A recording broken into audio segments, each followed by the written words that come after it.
Siis mun mielestä messut on ihanat siitä, että tää kasaa niin kuin tosi monen toimittajan yhteen. Tää on ikään kuin, läpileikkaus. Vaikka jos alkaa rakentaa tai remontoimaan, niin sä vähän niin kuin saat kerralla kaiken. Sun ei tarvitse kulkea tuolla eri paikoissa ja miettiä arjessa kiireellisyysasteella, että mihin mä ehdin milloinkin. Täällä on paljon rakentajaa ja remontoijaa, kuluttajaa liikenteessä, että täältä ihan varmasti saa lisää kauppaa. No meille on tosi tärkeää saavuttaa tällaista paikallista näkyvyyttä. Mutta tämä on myös tosi tärkeä kaupallinen tapahtuma meille, missä sitten tavoitetaan niitä asiakkaita, ketkä on rakentamassa ja remontoimassa. Tämä tuo kyllä meillä aina uusia asiakkaita ja on tosi tärkeä tapahtuma meille.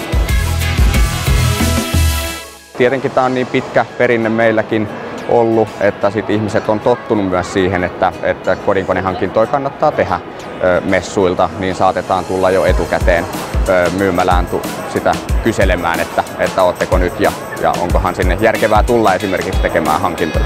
Kauppa on syntynyt hyvin tässä meidän osastolla, että olen ollut kyllä tyytyväinen siihen.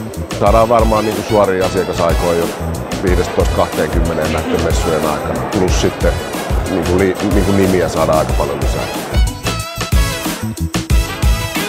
Toki markkinointiin on panostettu nyt voimakkaasti, että ollaan televisiomainoksissa ja bussiteippauksissa ja paikallista näkyvyyttä on haettu, mutta messut on ihan tosi tärkeä osa tätä markkinointia.